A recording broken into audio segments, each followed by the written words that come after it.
এক বোন জানতে চেয়েছে একজন স্ত্রী কিভাবে তার স্বামীর দুনিয়া এবং আখিরাতের সফলতার কারণ হতে পারে। Very important. আমি মনে করব প্রতিটি নারীরা যদি আজকের আমার এই বক্তব্য শোনে, তারা একজন স্বামীর কল্যাণ বয়ে আনতে পারবে।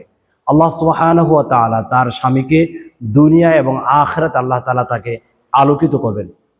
চারটি পরামর্শ দিতে পারি। একজন স্ত্রী যদি চায় তার স্বামীকে দুনিয়া এবং আখিরাতের সফলতার সর্বোচ্চ চূড়াতে নিয়ে পৌঁছাতে, তাহলে একজন নারীর চারটি কাজ করতে হবে। সর্বপ্রথম যে কাজটি করতে হবে সেটা হচ্ছে তার স্বামীকে ভালো উপদেশ দিতে হবে, অর্থাৎ ভালো কাজ করে এরকম নসিহা করতে হবে। যদি স্বামী ভালো কাজ যদি করে, কল্যাণময়ী কাজ যদি করে, তাহলে আশা করা যায় দুনিয়া তো আল্লাহ তাআলা তাকে সম্মানিত করবেন, পরকালে আল্লাহ তাআলা তাকে সম্মানের সর্বোচ্চময় আসনে আল্লাহ তাআলা তাকে বসাবেন। দ্বিতীয় নম্বর যেই কাজটা একজন স্ত্রী স্বামীর জন্য করবেন সেটা হচ্ছে পরিবারের হক আদায় করার ব্যাপারে স্ত্রী তার স্বামীকে নসিহা করতে পারেন। আমরা অনেক সময় দেখি একটা ছেলে বিবাহ শাদী করার পরে ওই স্ত্রীর ভালোবাসার প্রতি একটু দুর্বল হয়ে যাওয়ার কারণে বাবা মা নিকটবর্তী দূরবর্তী আত্মীয়দের প্রতি তার ওইভাবে ভালোবাসা আর থাকে না। নর্মালি ভালোবাসা দেখা যায় কমে যায়।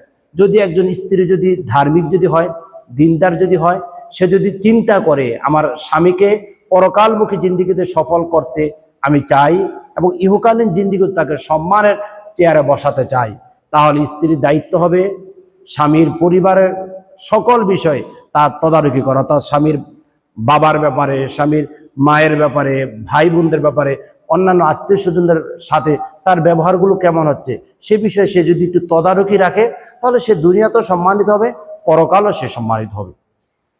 তৃতীয় নম্বর যে কাজটা করলে একজন স্বামী আল্লাহ সুবহানাহু ওয়া তাআলা তাকে দুনিয়াতে সম্মানিত করবেন এবং পরকালও সম্মানিত করবেন, সেটা হচ্ছে তার স্বামী যেই ইনকাম করে, যে টাকা উপার্জন করে, সেটা হালাল কিনা। একজন স্ত্রী হিসাবে গবেষণার বিষয় থাকতে হবে, চিন্তার বিষয় থাকতে হবে।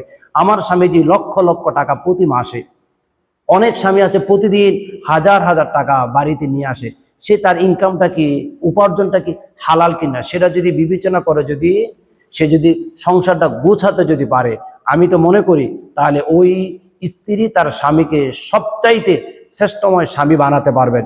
ইহকালীন জিন্দিগিতে আল্লাহ তাআলা তাকে মর্যাদার আসনে বসাবেন, পরকালীন জিন্দিগিতে আল্লাহ তাআলা তাকে মর্যাদার আসনে বসাবেন। চতুর্থ নম্বর যে কাজটা একজন স্ত্রী করতে হবে সেটা হচ্ছে স্বামীকে গুনাহ থেকে বাঁচিয়ে রাখতে হবে। অর্থাৎ অনেক সময় দেখা যায় স্বামী গুনাহ করে, অর্থাৎ সালাত আদায় করে না, জাকাত প্রদান করে না, অন্যান্য গুনার দিকে সে ধাবিত হয়। একজন স্ত্রী যদি দিনদার যদি হয়, ফরজগার যদি হয়, স্বামীকে যদি দুই জগতেই সম্মানের চেয়ারে যদি বসাতে চায়, তাহলে একজন স্ত্রীর দায়িত্ব হবে তার স্বামীকে গুনাহ থেকে বেঁচে থাকার ব্যাপারে সকল বিষয়ে সচেষ্ট থাকা এবং নিজেও পরিশ্রম করা। আল্লাহ সুবহানাহু ওয়া তাআলা তখন তার স্বামীকে ইহকালীন জিন্দিগিতে সফলতা দেবেন, পরকালীন জিন্দিগিতে আল্লাহ তাআলা তাকে সফলতা দান করবেন।